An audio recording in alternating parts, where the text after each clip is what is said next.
আমরা জানি আল্লাহ তাআলা শেষ জামানায় মুজাদ্দিদ পাঠাবেন। মুজাদ্দিদ কি এখনো আছে নাকি আসেনি?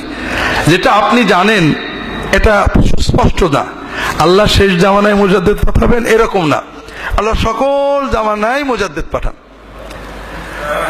এবং সেই মুজাদ্দিদ শত শত হাজার হাজার। ইন্নাল্লাহ ইয়াবআতু আলা রাসি কুল্লি মিআতি সানাতিন মান ইউজাদ্দিদু লিহাদিহিল উম্মতি উমুরা দীনিহা আও কামা ক্বালা সাল্লাল্লাহু আলাইহি ওয়াসাল্লাম। আল্লাহ তাআলা সকল যুগে প্রতি শত বছরে অনেক অনেক মান মানে একজন নয়, এটা আমার আল মাওজুআত বইয়ে বিস্তারিত পাবেন, যেটা ফুরফুরার আবু জাফর সিদ্দিকীর লেখা বইয়ের মুকাদ্দিমায়। মুজাদ্দিদ একজন হবে এটা সম্পূর্ণ বিভ্রান্তিকর কথা, শেষ জামানায় হবে বাজে কথা। সকল যুগে মুসলমানদের ভিতরে যখন বিভিন্ন রকমের কুসংস্কার এসে যায়, সুন্নত নষ্ট হয়ে যায়, মুজাদ্দিদরা এসে এই সুন্নতগুলো আলোকিত করবেন। আরো অনেক হাদিস আছে। মুজাদ্দিদদের কাজ কি? মৃত সুন্নতকে জিন্দা করা, সহি এলেম প্রচার করা, সুন্নতের পক্ষে বলা, বেদাতকে নির্মূল করা, এগুলো হলো মুজাদ্দিদদের কাজ।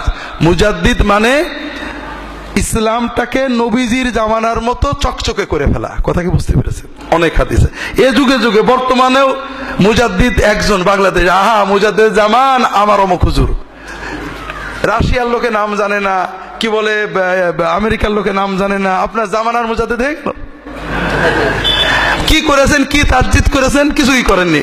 কয়েকশো বেদাত প্রতিষ্ঠা করেছেন নাকি? অনেক অনেক মুজাদ্দিদ চিনতে হবে, চিনা যাবে, এটা ভুল কথা। এমনকি যে মুজাদ্দিদ সেও মনে জানবে এটাও না।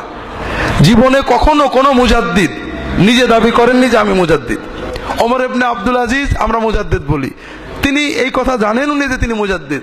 তার মৃত্যুর 100 বছর পরে আলেমরা বলেছেন যে ওই জামানার মুজাদ্দিদ কে ছিলেন, কে সবচেয়ে বেশি খেদমত করেছেন, অমুক। এই জন্য মুজাদ্দিদ যুগে যুগে আছে, কিন্তু কে মুজাদ্দিদ কেউ জানবে না। তবে যদি কেউ মুজাদ্দিদ দাবি করে, মুজাদ্দিদ আজম, তাহলে বুঝবেন সে সবচেয়ে বড় দাজ্জাল।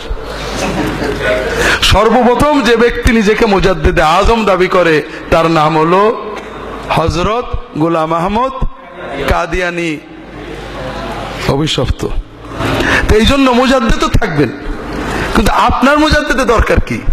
মুজাদ্দিদের কাজ মুজাদ্দিদ করে চলেছেন, বেদাতের বিরুদ্ধে বক্তব্য দিচ্ছেন, কাজ করছেন।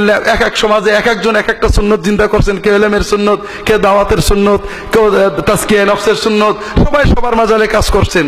আল্লাহর নবীর দিনটাকে আল্লাহ অন্ধকারে ছেড়ে দেননি। হাদিস শুধু একটা নয়, 12-13টা হাদিস আছে, আমার ওই বইয়ে পাবেন।